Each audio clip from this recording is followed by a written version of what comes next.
But eventually, this concern is able to express itself in a lot of resistance toward English control of the American colonies.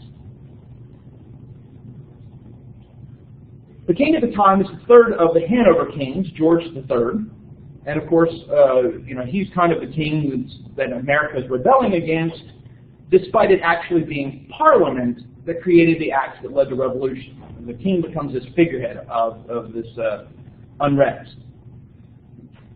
Although the revolution is a political event, a political act, there were a lot of religious and Christian components to it as well. The push towards freedom was often partially religious. Protestants in the colonies wanted freedoms. Catholics in the colonies wanted freedoms. Jews in the colonies wanted freedoms as well. As more and more people started pushing for independence, religious division developed. Most Christian denominations in the United States became increasingly aligned with the Protestant cause. Not Protestant, patriot cause. Another word that begins with P. So more denominations were coming patriot the closer we get towards the revolution.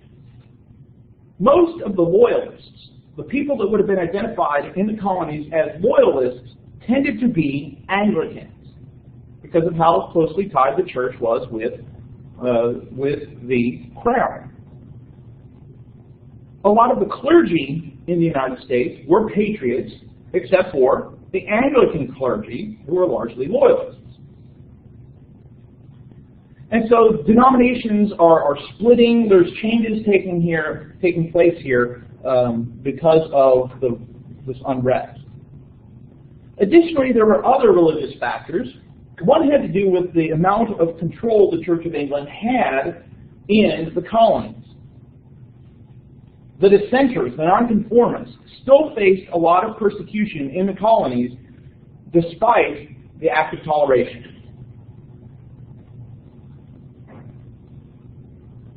And then, of course, we've talked about the Quebec Act as another one of these things that kind of it's this religious and political piece of legislation that is leading to this growing concern with what's going on in England. Many Christians also looked at the revolution as kind of preparing the way for Christ's return. So as the revolution takes place, there's kind of this millennial expectation about the second coming, or that something momentous will happen after the revolution is over. And often that becomes a way that a lot of Americans think about our wars from that point on, is this kind of expectation of something powerful and religious happening afterward. But that's not the end of Christian connections here, and thinking about how is Christianity wrapped up with this political event. By the middle of the 1770s, the colonists had decided to break away from British control.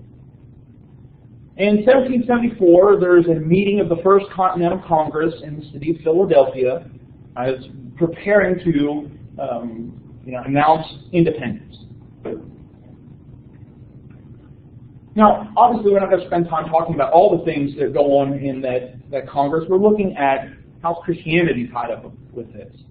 There are a variety of ways that Christianity is tied up with the Continental Congress, especially the first one and even the second one as well. During these meetings, there were frequent appeals to God for success. They wanted God to bless their endeavors of independence.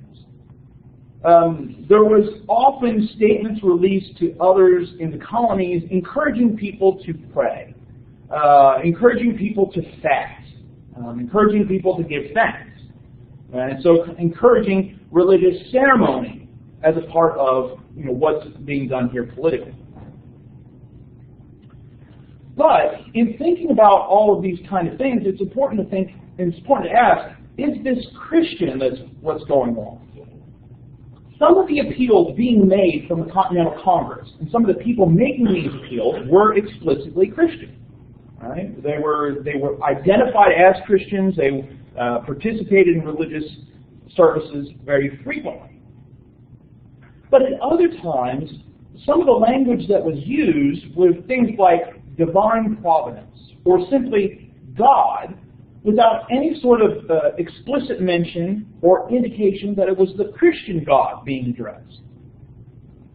Now, you might say, well, when I talk about God, or when I hear Christians talk about God, they don't usually say, let's pray to God, like you won't hear in a Sunday morning service. Let's pray to God. By the way, I mean the Christian God. Right? And so maybe that's what's going on with the founders. They know, everybody knows we're talking about the Christian God. Well, that's true, but the founders, the people making up this Continental Congress, they come from a variety of religious backgrounds. Certainly many would have taken the label Christian, but not all were strictly orthodox in their beliefs. And some of the major ones, like Benjamin Franklin, Thomas Jefferson, John Adams, didn't believe something as essential as Jesus was the Son of God, or that Jesus was God in human form. And in many cases, that would seem to be kind of the base level of what qualifies you as a Christian. Even though we might use that term very broadly and we have some disagreements over other things that make someone a Christian, at the base, you've got to believe Jesus is the Son of God. But Franklin, Jefferson, Adams wouldn't have been orthodox in that way. Other people, however, were very orthodox. One of the people in the Continental Congress is a man named John Witherspoon, who is a Presbyterian minister. So he would traditionally fit in the very broad definition of Christian. Despite us being able to say, are they all Christian, however we're defining it, they definitely believe that religion was very important for a moral society.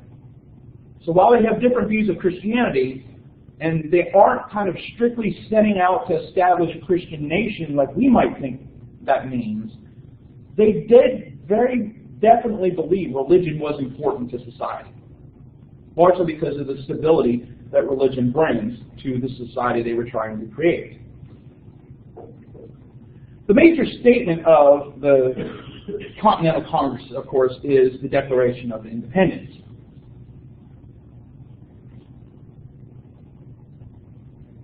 The Declaration of Independence, again asking this question, is this a Christian document? Does make 4 references to God. And refers to a supreme being, God, 4 times. So, for example, well, I'll just run down the 4. You don't necessarily have to get all of these.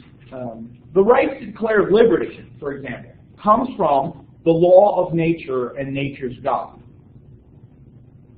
Rights, those unalienable rights, like life, liberty, and the pursuit of happiness, are rights that are endowed by the Creator.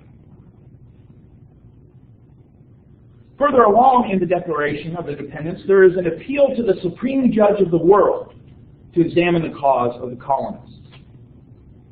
And then finally, a statement of reliance on the protection of divine providence. So 4 times in the Declaration, even though it's a political document, not a theological one. They're not setting out to do a theology, they're setting out to, here are the political reasons why we are justified in breaking away from England. But in it, they 4 times mention a supreme being. But when you think about the language that's being used, it's not explicitly Christian, but often very vague. The law of nature and nature's God, endowed by the Creator, the supreme judge of the world, divine providence. You know, it's vague enough that a lot of people could have found agreement on that.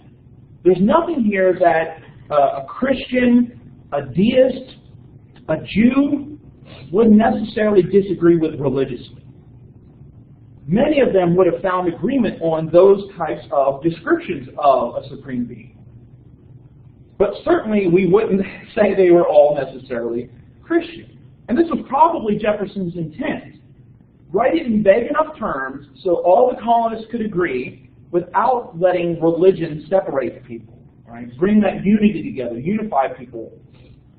Furthermore, it wouldn't contradict his beliefs, because again, he doesn't believe Jesus is the Son of God. He finds Jesus very important, thinks of him as kind of the pinnacle of human philosophers, but not God in human form. And so the Declaration has some religious overtones, but how far we can push it as a Christian document, will depend a lot on how we're defining that term Christian. Another